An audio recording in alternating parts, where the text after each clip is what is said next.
So what did it say?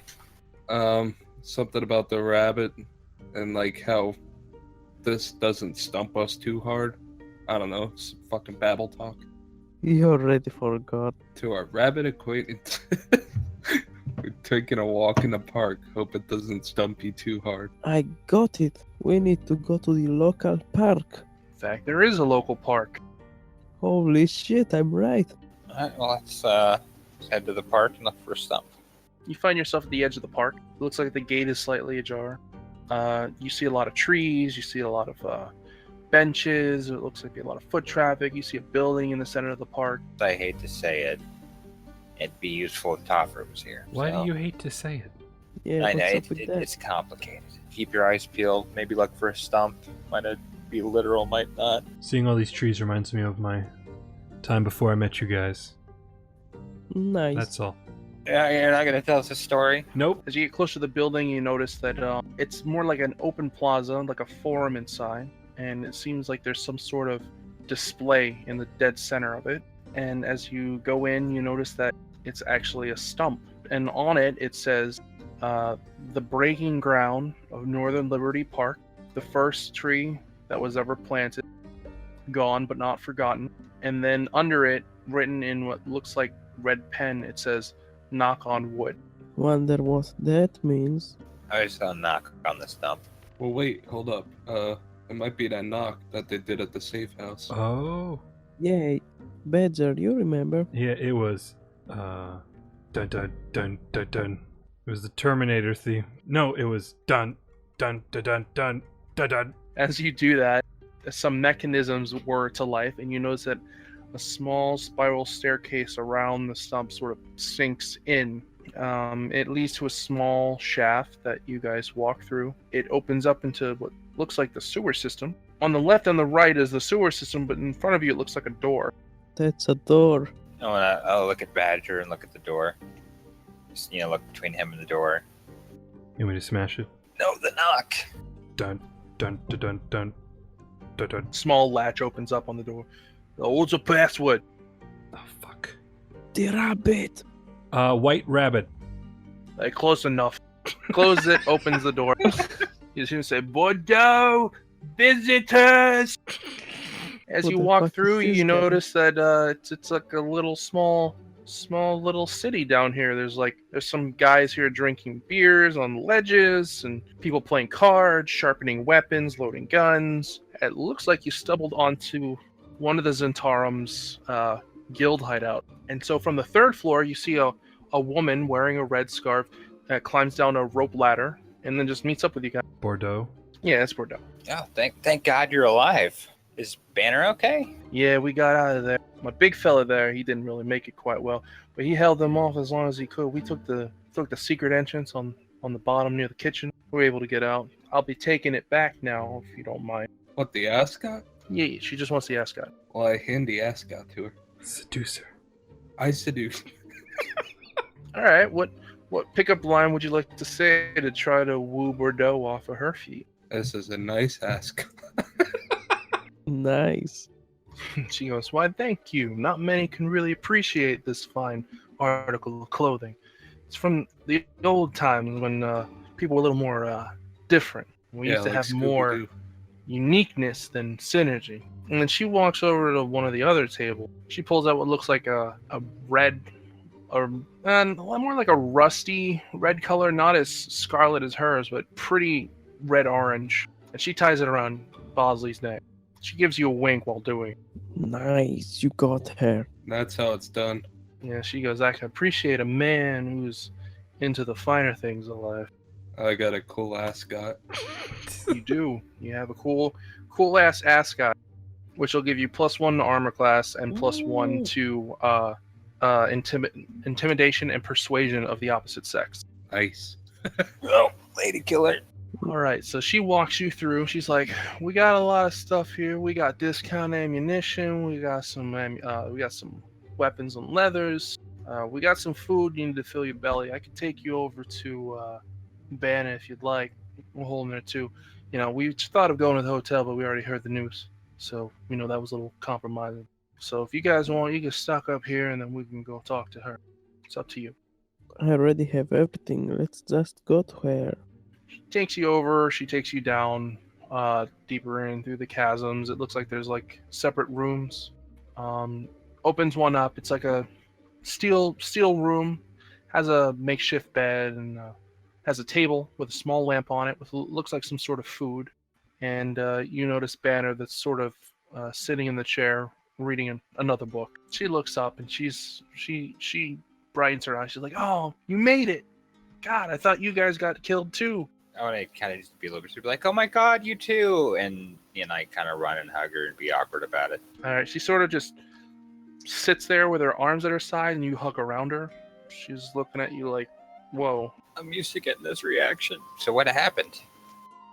Well, we got attacked. Apparently, a couple men came by, and they wanted to firebomb the place.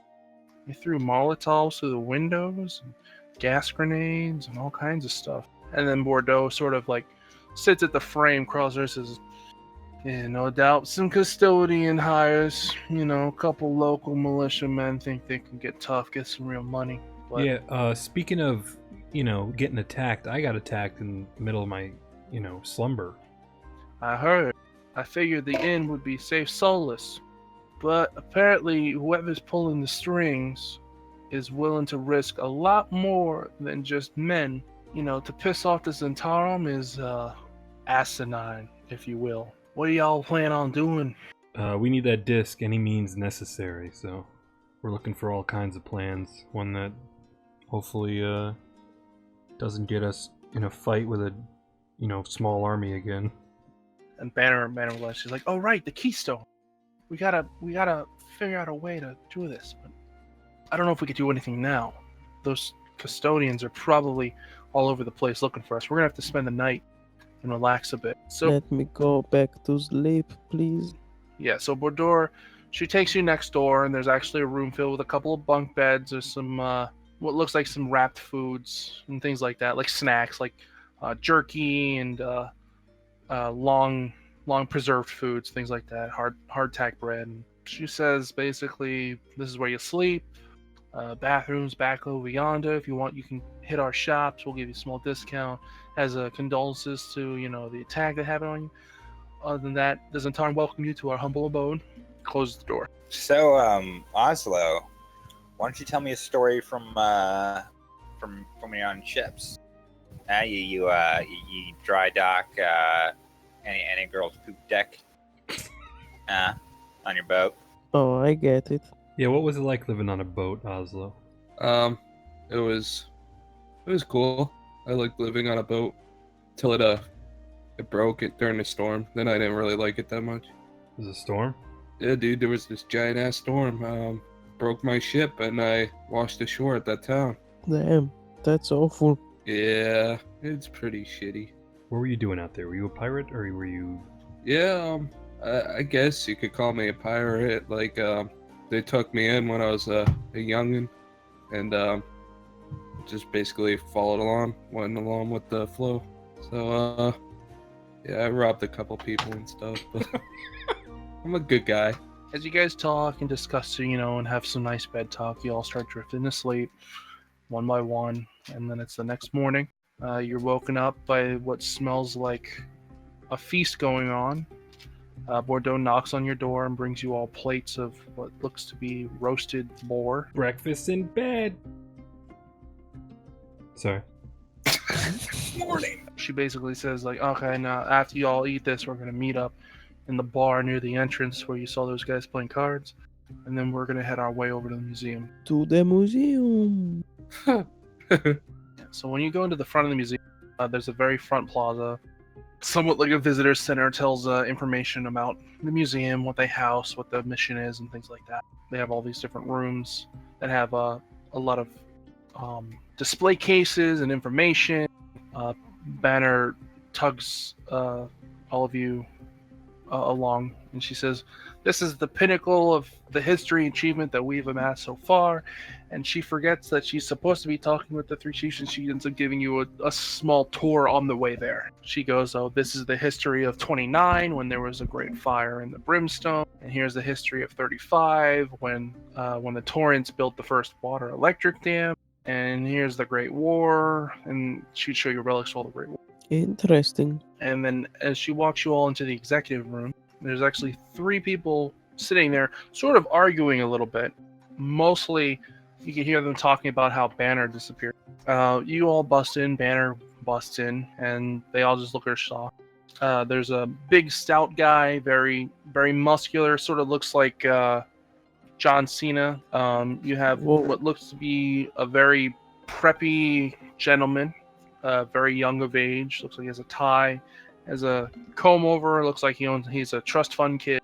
And then you have like a nice old balderdash kind of looking guy with a little mustache, and looks like he's kind of like a pipe smoker that he is. The older gentleman, he's like, Banner, where have you been?